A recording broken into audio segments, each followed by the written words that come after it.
Good evening. It is I, Ronkar. It is my pleasure to be with you in this evening.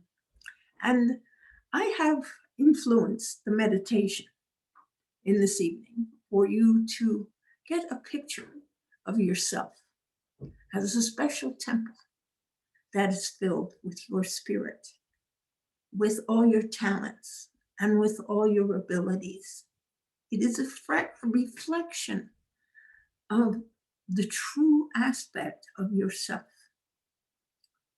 Now, most of you are not blessed with such perfect childhoods where you have gotten the message of your own perfection in life.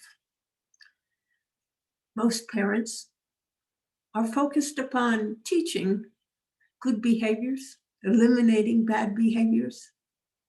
And of course, they have many responsibilities and many things to do during the day. They can experience frustration when they have too many things to do, and you as a child were demanding attention or needing attention.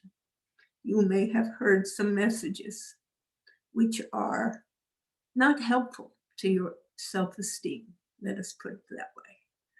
You may have gotten messages, and depending upon your backgrounds and what kind of parents you had, you may have gotten many of these messages.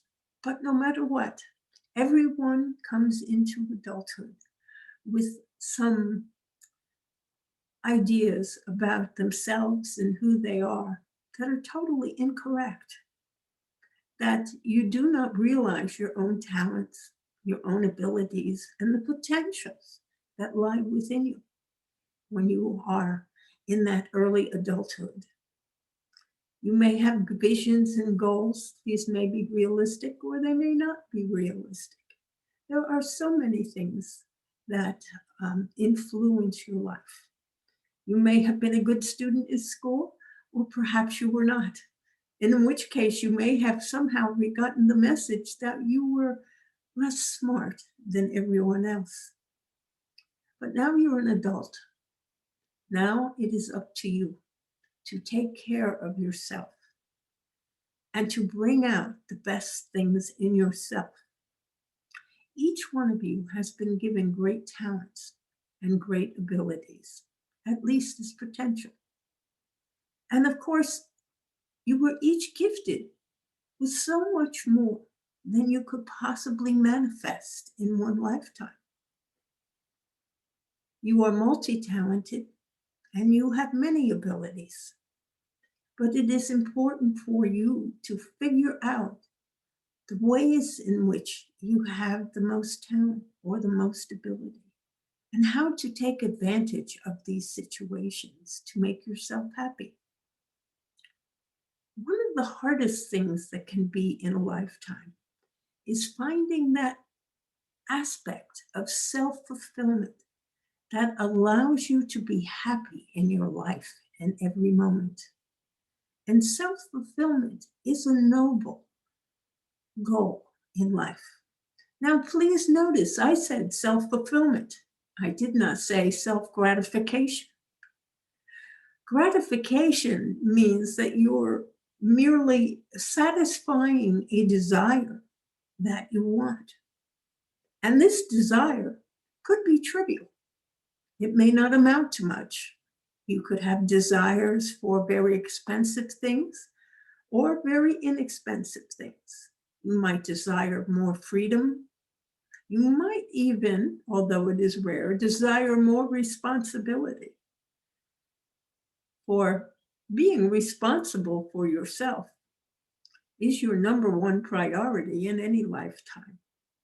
That you make your own decisions and you take your own actions and you take care of your own feelings and your own thoughts and your own ideas.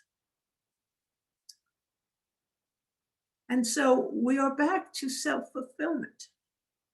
Now, self-fulfillment is found by a combination of doing things that you like to do that bring you satisfaction. Now, one of the things that is always in just about every lifetime is the need to serve or to help others. For some people, this could come as a mode of self-expression, even creating music or art. And you may think of that as selfishness when you are indulging the creative aspects of yourself. But what is most important in life? What is the most important thing about yourself? And that is that you have been made in the image of God. He made you in his own image. He made each of us that way. And what is the greatest aspect of God? Is that he is the creator of everything. He has the infinite ability to create. And so being a creator just about fills your need for self-expression. You can be an artist, you can be a musician, any type of artist, really, a sculptor. And to be able to create things is what is going to make you happy. Secondly, after that comes the need to be appreciated. Now, when you create artistic things, hopefully other people will appreciate the art that you have made and will purchase it. And it may even be the way you sustain yourself in life, the way you create your own income for yourself. But as this need to create is extremely common, there are many, many people who are always creating. And so there is an abundance of artwork, an abundance of music, an abundance of writings, an abundance of knowledge that people give out that are there, and frequently making a living off of this type of creative endeavor is very difficult for you because there is great competition for that, for the attentions of people, let us put it that way. But there are so many other ways of creating or helping or serving that can be equally satisfactory. Not everyone would have the discipline or the desire to be a doctor or a nurse. Not everyone would want to be a fireman or a policeman. You all have different ways of looking at things in which you find satisfaction. You might want to be an accountant. You might want to work with figures. You might want to be an engineer to create machinery and transportation highways and airplanes, and to design these things, to use that knowledge to make life easier for people. You might want to be a research scientist. It doesn't matter. And maybe you're just a person who likes to organize or help other people, in which case you choose to be the assistant to help keep other people organized and to help advance other people's work. It is a way of service which can be extraordinarily beneficial and enjoyable for yourself.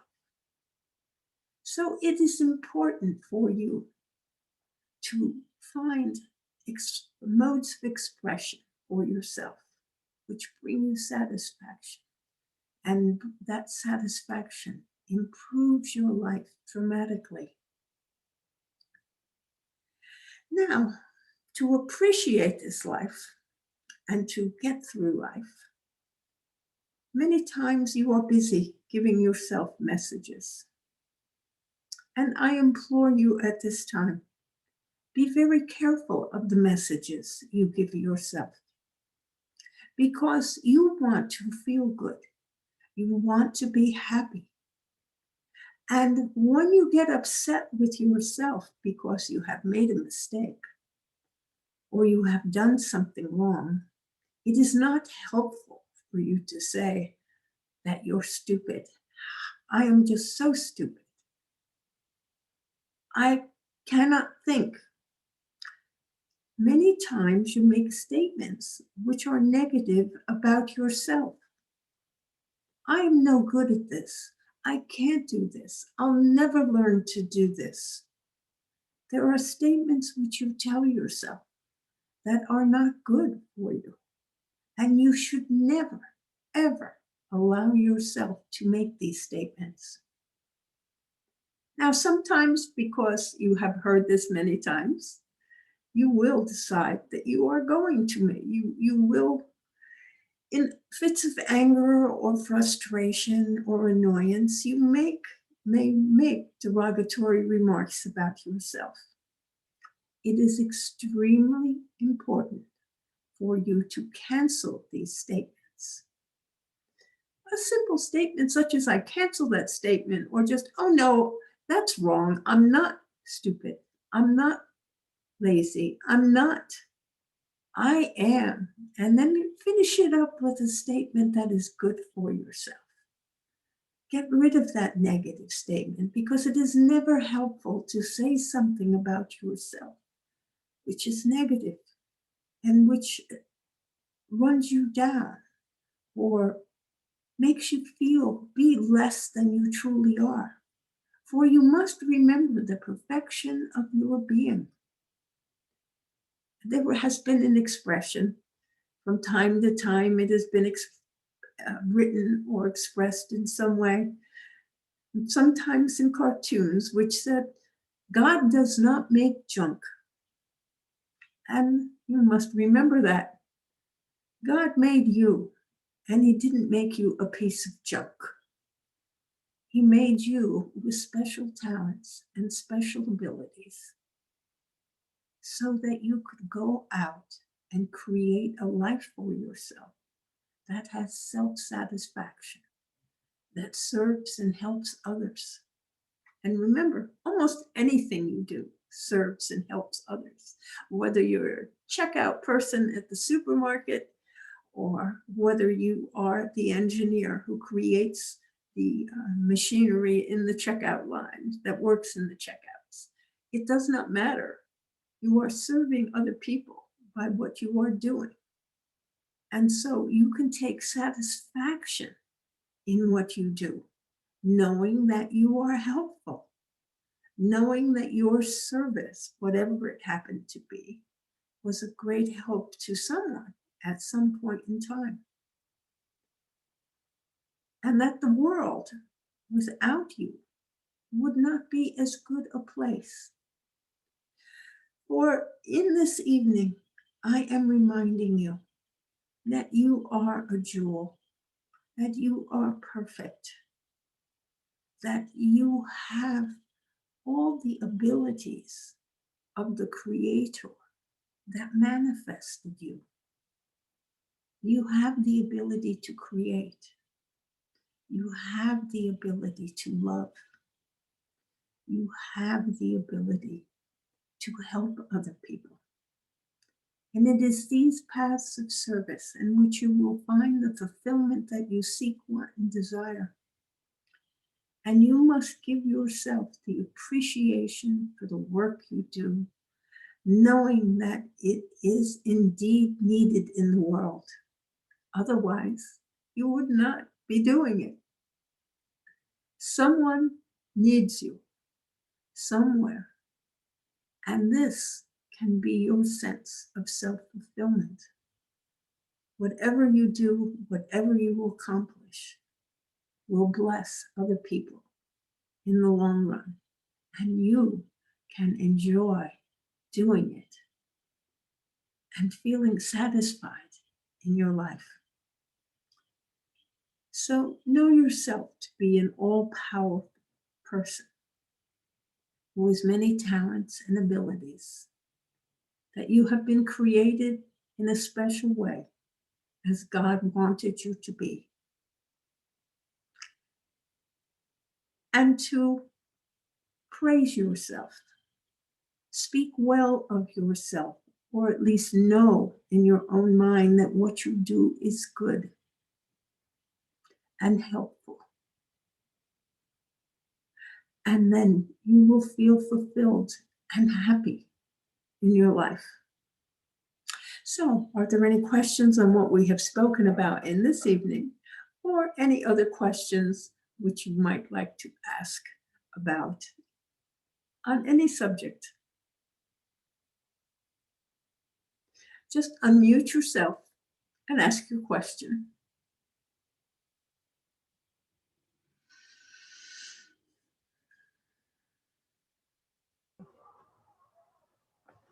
Okay, so that all sounded great, and I know I can deal with the, I'm supposed to be perfect, or I am perfect because I'm invented perfect, but I don't feel perfect, and I I understand what you're saying to not condemn yourself for things, and that I suppose will improve your way of thinking. But what do I do with, even though I know that God loves me, without question and so forth. Why is that so hard for me to say, okay, okay, so that means I'm okay. So that means I'm perfect, but I don't feel perfect. And if I don't know, I guess I don't feel like I'm deserving of the perfection of his love because I don't feel perfect. Well, why don't you stop your just thoughts that you have just expressed? I don't feel perfect, but start expressing, I know that I am perfect in every way because I am a child of God. Let me ask you, can you accept that part of you, at least some part of you, is composed of the substance of God? Yes. Okay, you can accept that. So that part, just know that you are composed of the substance of God because God created the whole universe, brought it forth, and the only thing there was at the time he's manifesting the world is himself. Mm-hmm. And so everything is made up of the God self. And so you know he's in there. Mm-hmm. And if you align and attune yourself with that part of yourself, knowing that you are part of God, can you accept that as a premise that you are part of God? You are made up of the substance of God and you are also part of God. Okay. Can And you the other accept that one? part is my free will, and that's what screws me up. No, no, no. We are going to think about yourself, just yourself, not what you are doing, your free will, or any of that other things, that you are part of God. The Okay. reason you're part of God is because anything that has been created always remains part of its creator, at Mm. least in the mind, in the memory. I'm sure you have created things. You have created children. You have created parties. You have created wonderful meals from time to time. They must have been spectacular, other than ordinary. And there are always these special things that you always remember. Is that not true? Yes. Okay. So you remember these things in your mind, they are always part of you. Now, God manifested us into creation, and He, as the creator of ourselves, we remain within His mind. And our minds are part of His mind. That's where our minds come from. And your consciousness is part of God's consciousness. And you can work at accepting those statements, just those statements, that you are part of God, that your mind is part of God's mind, and your consciousness is part of God's consciousness. Mm. And if you are composed of the substance of God, if your mind is part of God's mind, if your consciousness is an extension of His consciousness, then you are the mighty, magnificent miracle of God in action. God has brought you forth. He has empowered you. You are God in some ways. And if you can align yourself with that part of yourself that is God, if you can know that your mind is part of God's mind and your consciousness is part of God's consciousness, therefore, you are one with God in all ways. And if you are one with God in all ways, you are a little God in your own way, and you are certainly the God of your life. For in every day, you create your life. You create it through your decisions. You create it through what you are thinking about it. You create it through the judgments you make on what you are experiencing. And so you are the creator of your life in every way. And that is the principal part of God. Now, if you can go through those things and affirm them for yourself, I am the mighty God. My mind is part of God's mind. My consciousness is an extension of God's consciousness. And I am one with God in all ways. Well, then I must be the mighty, magnificent miracle of God in action. My words, meaning your words, are God's words. Your actions are God's actions. And if you think of that always, as you move through whatever you are doing, even if you just get in the habit of affirming that every morning, that your actions are God's actions and your words are God's words, you will begin to see that you come more into alignment with God, and you will be more fulfilled as God in life. You will stop thinking that you are undeserving, and you will know that you are the best person that you can be, because everything that you say and do is the expression of God. Now, from a different point of view, if you can just affirm that and say that everything I say and do is an action of God, you will inspire yourself to become better. I'll make less mistakes? Possibly, but you may continue to make mistakes. But when we are talking about mistakes, are we saying something that you did wrong and you say you burned the supper?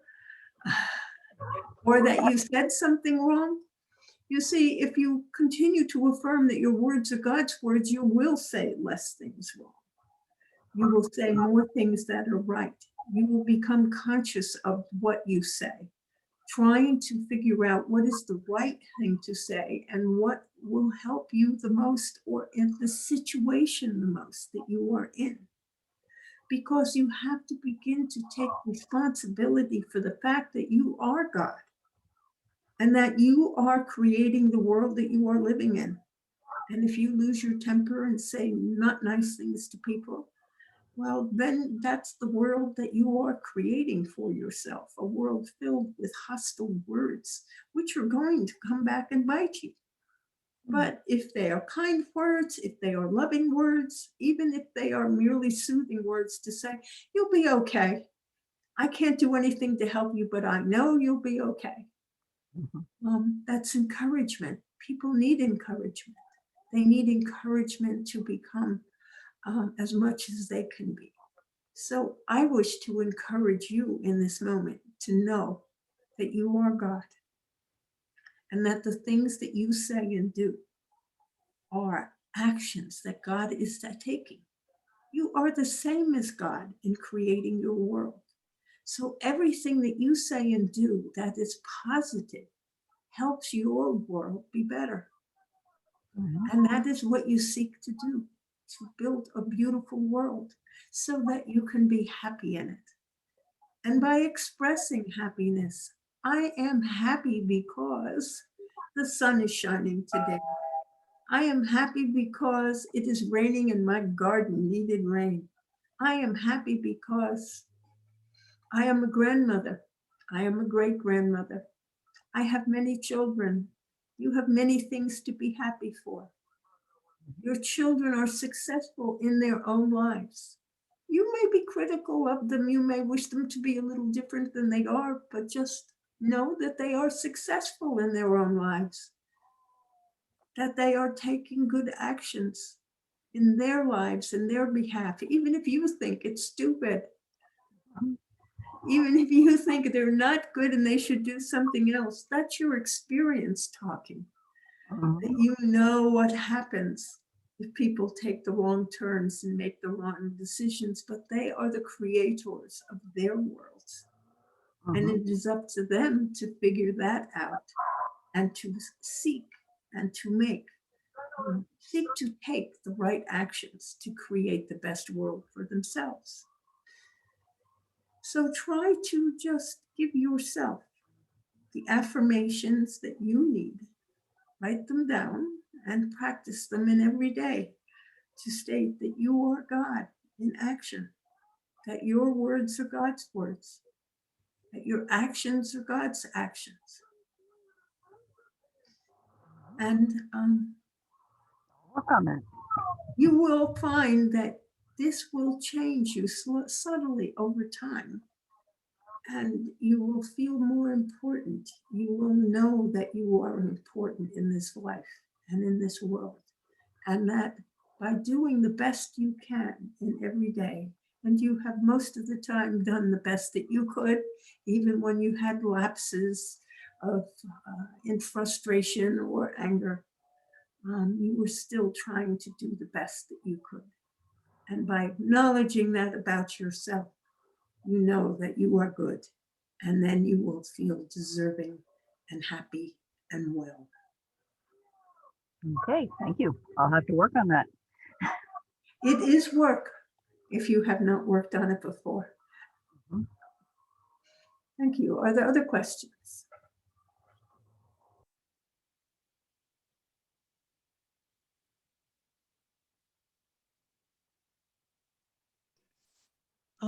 Hi, this is Charlotte. Yes, Charlotte.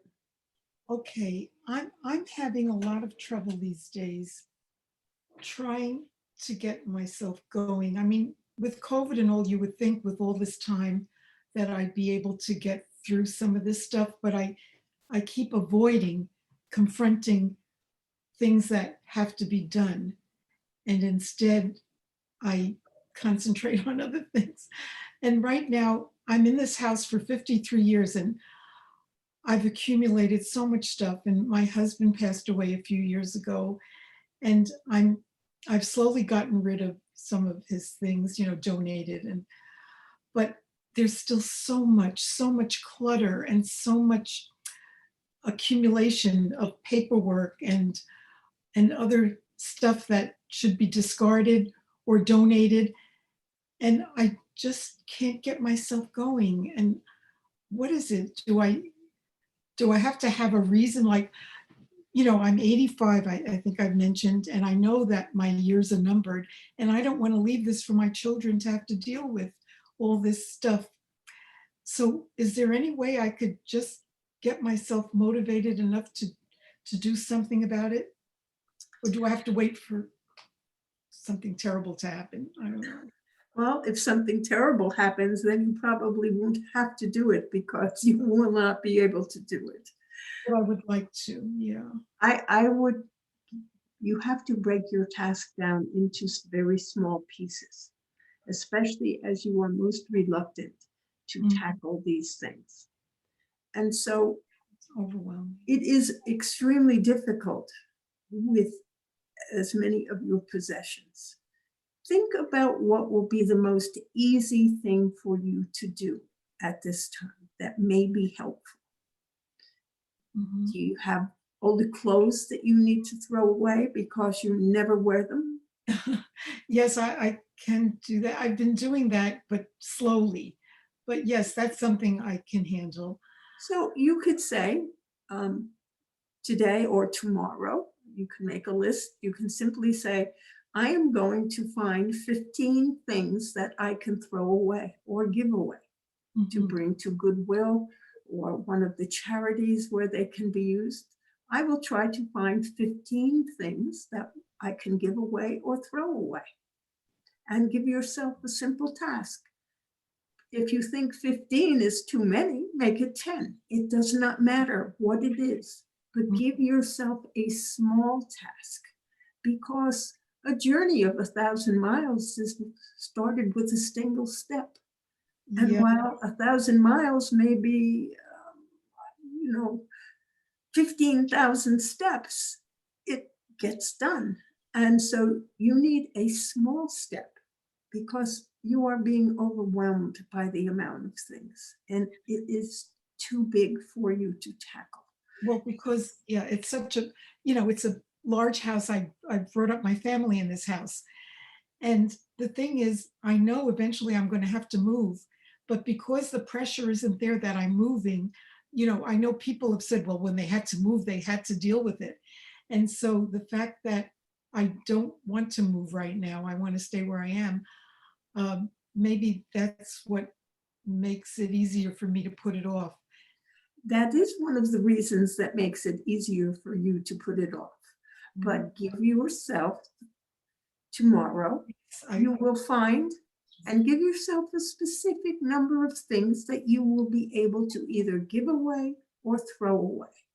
And make sure, if there's no reason why you cannot get out, that you do it that day.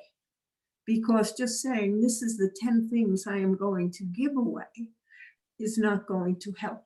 It is get the 10 things, put them all on your kitchen table or somewhere on the floor by the door in plastic bags, or however you need to do it.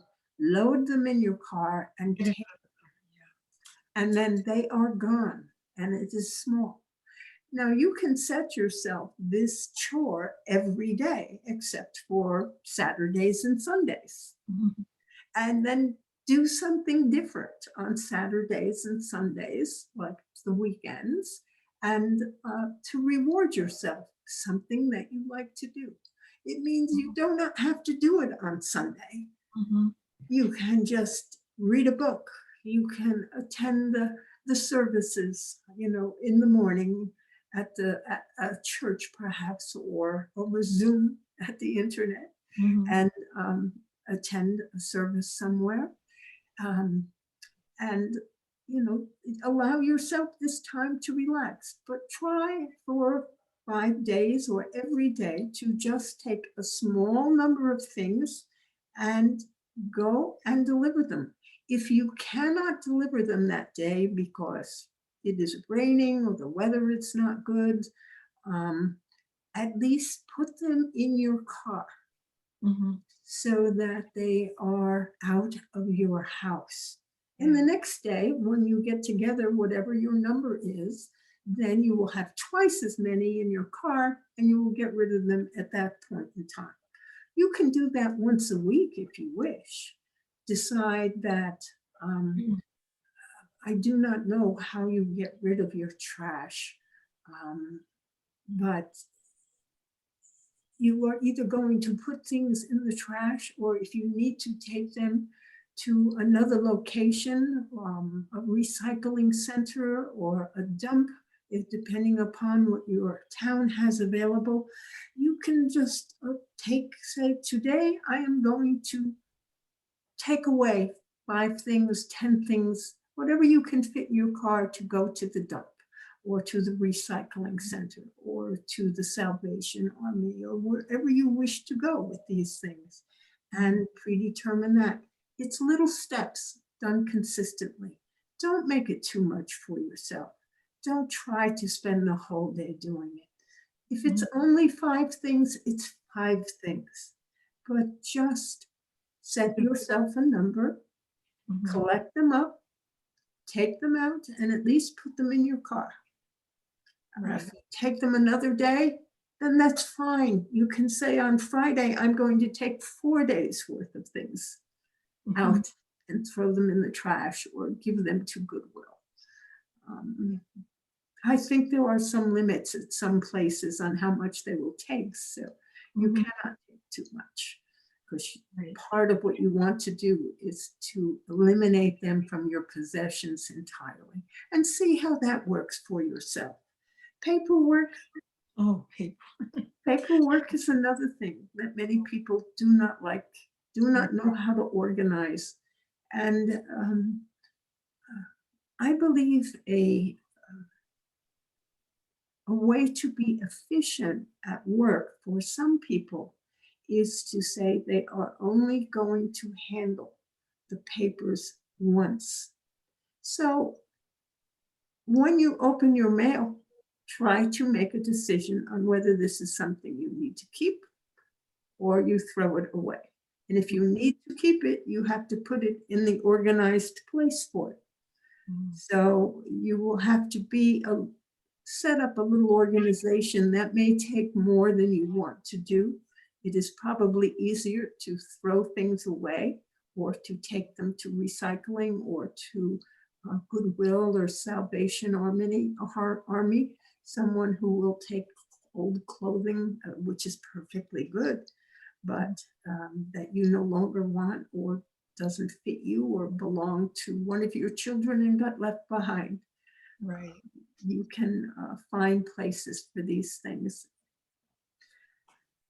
It is Thank my understanding that Yeah, that is very helpful to do it in small segments. very small segments. Yeah, but there is a lot of stuff I could just throw away, like, as you said, accumulated magazines and papers and, stuff that just has accumulated over the years. Yes, Travel things, you go away on vacation and you keep all that travel stuff and you really don't need it now today with all the computers and, it's not necessary. that's right. And it is hard sometimes to throw away with these because Memory. you feel you're throwing away the memories of what you did when you throw them away. But if you can do that, then at least they go out with the trash whenever the trash man comes. Mhm. And keep it small for yourself because otherwise it will be overwhelming. Right. Thank you so much. I appreciate your You are most welcome. Does anyone else have any questions?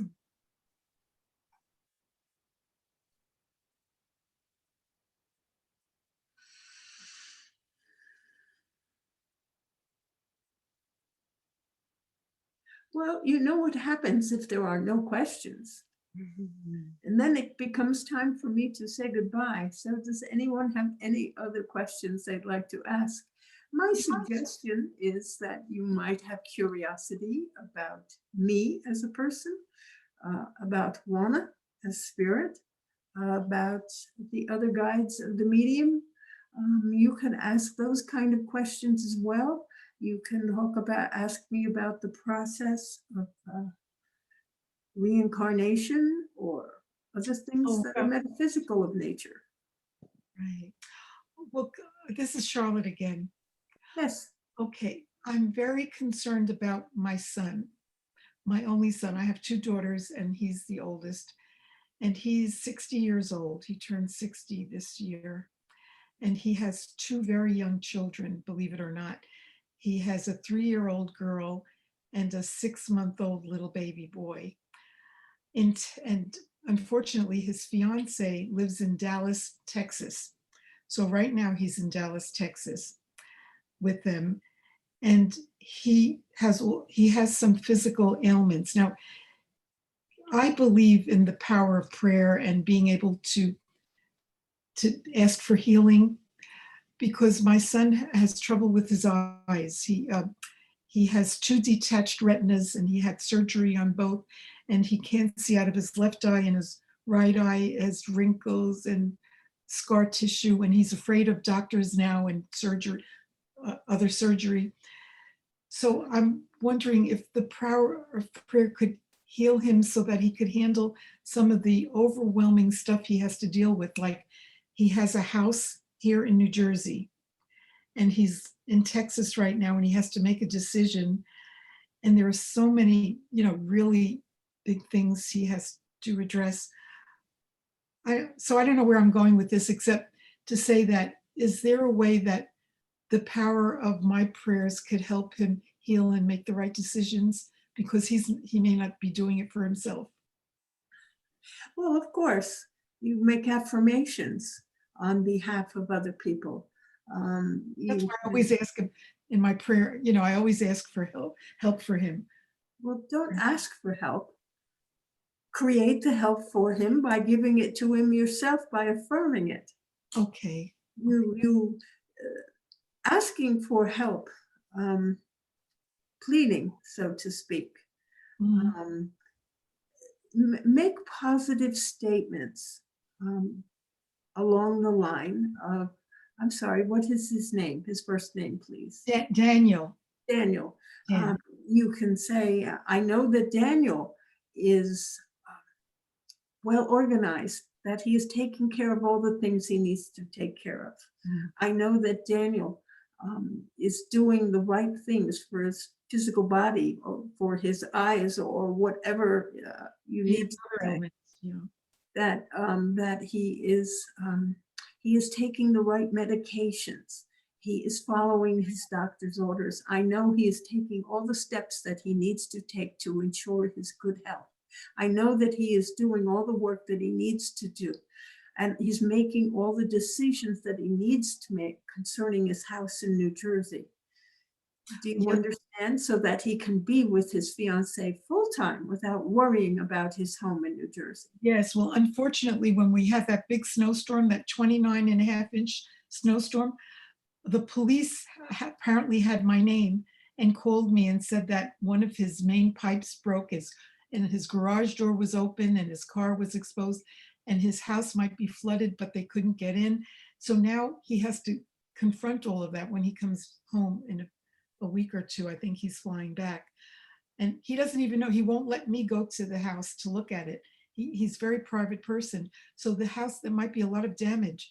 And I'm praying that he has homeowners insurance and it's paid for so that it will take care of any damage that was done. So these are some of the things I worry about. I'm sorry. You understand that what you think about is what you attract to yourself and the situation. So you have repeatedly used the term worry. Now, worry usually connotates that you are thinking of negative possibilities, that it will be you're thinking that this task will be overwhelming for your son, that he is not capable of taking care of it himself. That is why you are worrying. Now, you see, you need to change your attitude. You need to know that your son can take care of it. Just because he has some difficulty seeing, that he's afraid of doctors at this current time and he doesn't want to have more surgery, doesn't mean he doesn't know what to do about fixing his house, that he doesn't know how to contact the insurance company. He is an adult who has taken care of himself for many, many, many years without your help, because it was not necessary. And when he was younger, you felt he was competent to do these things. So it is just because he is now having some difficulties on the physical level does not mean that he is not capable of hiring people to help him, of making insurance claims. So what you need to do is start in your own head by saying, I know that Daniel takes care of everything that needs to be taken care of. I know that this is an easy project for himself, that this is not difficult. You do not even want to say that it is difficult or not difficult. You just want to say that it is easy for him to take care of, that there is no damage, or the damage is minimal, or everything can be corrected easily. You must make these statements as positively as possible, so that I know that Daniel will be able to take care, that he will be able to make all the repairs that he needs to make on his house, that his insurance company will pay for most of the work to be done, that he is, and that this work is completed swiftly and easily. To say things like that is to set everything in motion to have it work properly. Do you understand? I I understand. know that Daniel is in good health. I know that he sees well enough to do whatever he needs to see. I know that Daniel has all the help that he needs, that he has the right friends, he finds the right contractors. All the repairs are easy and simple, and they are completed. And he sells his house and he's free to live in Dallas for the rest of his life if this is what he wants to do, and it's okay with you. Mhm. You understand, you must say things like this. And if you say these things in the morning, every day, you will feel better. So I suggest in this regard, you take a piece of paper and you write down what you wish to have happen. Mhm. And make a statement that I know Daniel has easily makes all the repairs to his house that he needs to. I know that these repairs are done quickly, efficiently. Mhm. I know he finds only great contractors to take care of the work that needs to be done. That he puts his house in tip-top shape. And it may be that he is able to just let it go without him doing all these things and take a reduced fee, especially if for some reason he doesn't have homeowners insurance. I understand. Yeah. You know, it is sometimes, why fix it when someone else will buy it at a reduced cost and fix it? Mhm. That's a possibility. Yes. Yes, and he can buy this fixer-upper. Mhm. And someone may come along who is a contractor and want to I think the term is flip it. To flip You it. know, fix it and sell it. Yeah. That person will take care of it, and that your son will be free, and not have the obligations to do all this work himself. Mhm. You must think positive thoughts. Thank you so much. You are welcome. Is there someone else saying something? I wasn't sure. Yeah, Norma, Ron, this is Tanya. Oh, go ahead. Tanya? Go ahead, Tanya. Go ahead. oh, okay. Um, I don't know. I may need Benjamin to help. I used to have such a very strong back until I was 20. I was an athlete, and people would always comment how good my posture was, and everything functioned great. I had a car accident where the car, spun, 180 degrees. Going very fast. I was hit from behind, so it doubled the speed was out of control from the momentum. Anyway, I went to a chiropractor, and he told me in my 20s that I had to come to him 3 times a week for years. And I didn't realize it. He offered me a deal. He said, go see my brother, who's a lawyer, and he'll pay legal fees. We'll sue the other person. And he began to take, all these tests of my, back and put all these bills in. And finally the money came through, and I was naive and young, and I thought, I didn't know that that was illegal or wrong. So the chiropractor said he would pay my legal fees. And then if we won, he would get a third of the money. And so I walked in with the check one day, I was in college and naive, and I tried to give it to him, and his secretary then told me what he was doing was very illegal. And I got very upset and nervous, and I stopped seeing him. But ever since then, my back has never really recovered. It's retained some sort of a memory of that experience, of what happened. And maybe Benjamin could check on it. For once, I just want it to be healthy, and I don't want to think about it on a routine basis. I get massages, I do acupuncture, I exercise and yoga, and I try to help myself, but there's still something I can't get to the bottom of. Okay. We will ask Dr. Benjamin toward the end of the evening. When I say goodbye, he will come through for you. Is that Thank satisfactory? you. Fantastic. Thank you.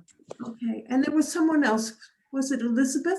Yes, Ron Card is. I was just wondering, is there like a physical world on the other side when we transition? What do you do all day? I know that time is different. I understand that time is different and there isn't time really, but do you just bask in the presence of the all? I don't know. I'm just curious about that. Yes, that is as good an explanation as anything because, of course, there is no day. We are. Um, and so it is it is impossible to describe um, fully life in spirit. Um,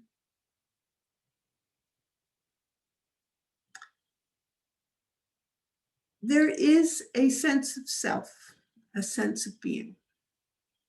So there is individualization. But at the same time, there is also um, socialization in that we are aware of one another and we can choose to be aware of one another's thoughts because we do not have words and have no needs of words in our communication, but we can communicate with one another on a thought level and an understanding level. I often compare it to you while you are sleeping. You still are there. You have a consciousness, but it is resting. And so we have a consciousness. For those of us who choose to work on the physical plane, as I am doing at this time, this opportunity comes for you on a weekly basis. For me, there is no time interval. I am here when I am called, so to speak. When the medium goes into her trance and the little one comes to get me, and I can be, then I am present within the medium. And as I have said earlier, my words are her words. Her words, I choose the words to express what I am trying to tell you from her vocabulary and her knowledge. And I try to be of much service as I can be at this time. Yes, I know it seems strange. What do we do all day? We do simply exist and are. It is another reason why it is often desirable. I know when you are on the earth plane, many people say, I am not coming back. I do not wish to incarnate again. But one of the attractions of the physical plane is that you do create the life that you live. You do create the world that you live in. You create everything about your life. It could be said that your life is an illusion. It is this product of your mind. And as such, it doesn't really exist the way that you always think it exists. You interpret it yourself with senses, what you see and what you think, and what you think you see. After all, these are all conclusions that go on in your brain. And it is such an interesting process to continue to think, to contemplate when you are on the physical world. Now, none of that happens when you are in spirit, but since there is no presence of time, there is, you might say it, we worship at the feet of God, so to speak. We simply are. When you are asleep, your mind is turned off. We simply are. We communicate with one another. We can study if we wish. We can look into life in the physical world and see what is happening. Many of us try to influence that which is happening in the physical world by thought, so to speak. We think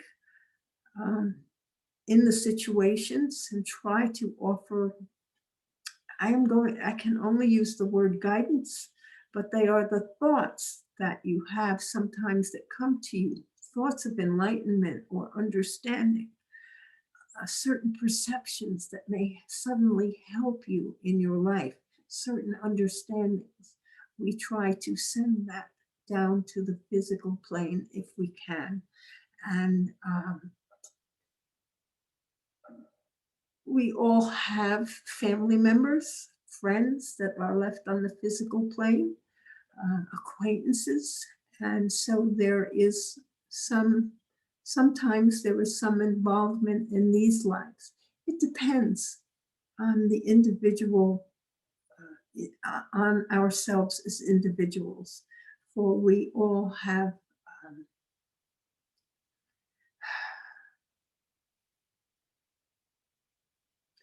I don't know how to describe it.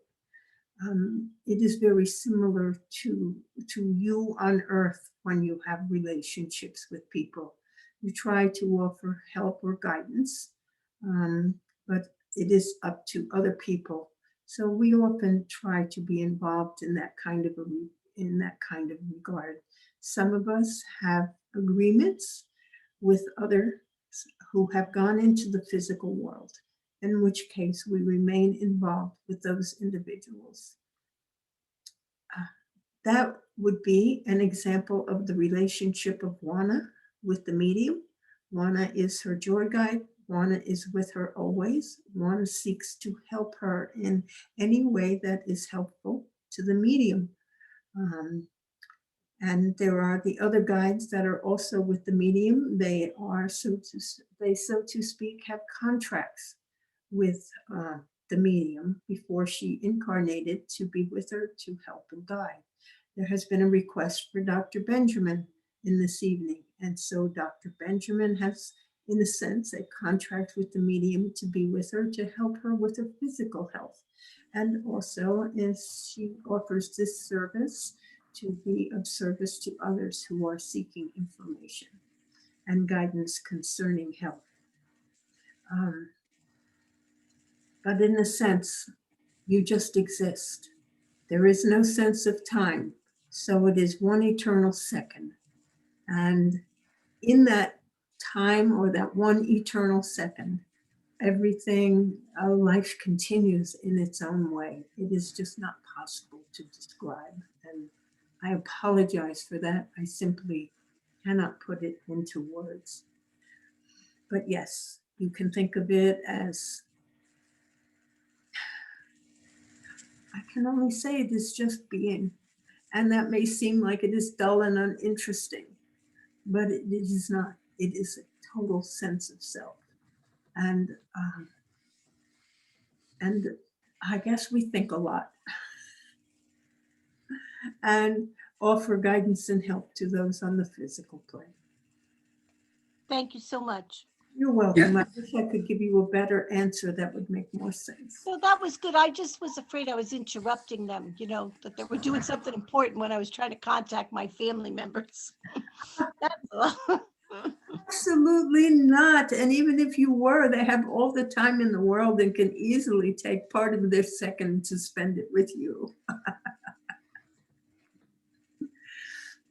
I mean, since there is no time, it is simply infinite. Are there other questions? What is the role of Rankar? What is the role of enlightened masters like Jesus, Buddha, or Krishna? You said it is how does their role look like? Can you describe that? Those enlightened here and went back, Yes, like Jesus, like Buddha, like Krishna. yes, into your most enlightened of spirits, those who have come as teachers to the world, such as Jesus and Krishna and Buddha. Yes, there are many of those individuals who have sought to help. Because they have spent time on earth and their purpose was to enlighten and help, and those who developed followers in their lifetime who sought to live the teachings of those avatars, they continue to be involved with their disciples and those who follow their teachings on the physical plane. They try to help them with understanding the exactly what was meant when they were teaching, because religions have had a tendency to distort some of the teaching. And so they seek to correct that for people so that the true essence that they were trying to convey can remain alive somewhere within someone. And so for those master teachers, they usually continue to be involved with the descendants or those people who have embraced their teachings before they departed the earth plane. Does that answer your question? Yes, in my case, I embraced the teachings of Ramana Maharishi. Yes. Is he helping me? Am I getting help from a teacher? If you need help, they are helping you. If you are following their teachings in the way that they is helpful to yourself and making your life good, and they can see that you are doing a good life, sometimes there is no need to help you. Do you understand? If you are Yes. following and understanding their teachings as they intended, you may not need any help. But when you are in dilemmas on what you should do, particularly of an ethical or moral characteristic, they will try to either send the individuals to you through whose words you will hear what it is you need to know and understand. So they will either bring individuals to you who will give you the help that you desire, or they will in some way influence you directly to find the answers to your dilemmas, keeping in touch, in tune with their teachings. Yes, I understand. Thank you. You are most welcome. And as it is a little bit getting, I have one more. okay, one okay. more. Mhm. Does the repeating of positive things that you wish to manifest still work, even if at the moment you don't feel it can happen or will happen? That even at the moment, You don't feel it inside that it's going to happen or it will happen. well, the more belief you can feel as you say those words, the more powerful those words will become in manifesting what you wish to manifest.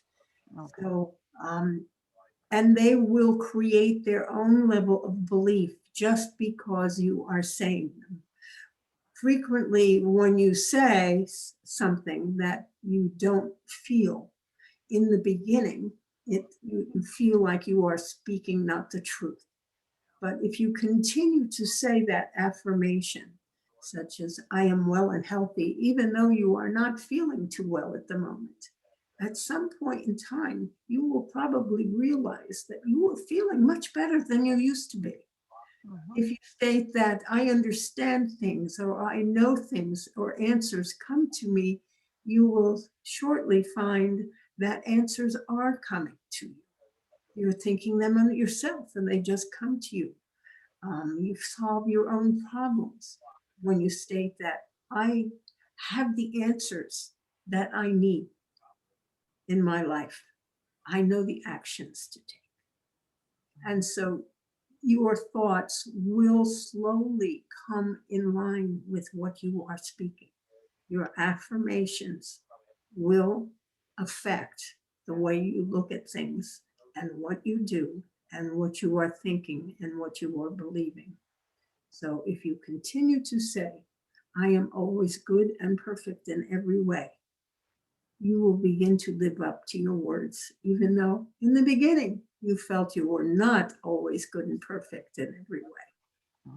So choose your affirmations carefully to bring about what you wish to bring about. Now, I Wonderful. think it is time for me to say goodnight because I have promised someone that Dr. Benjamin will come and speak to her. So I'm going to give you all my blessings. Good night. Good night. Good night.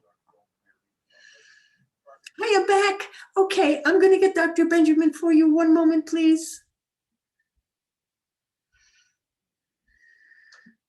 Good evening. It is I, Dr. Benjamin. How may I be of assistance? Dr. Benjamin, this is Tanya. I would just like to know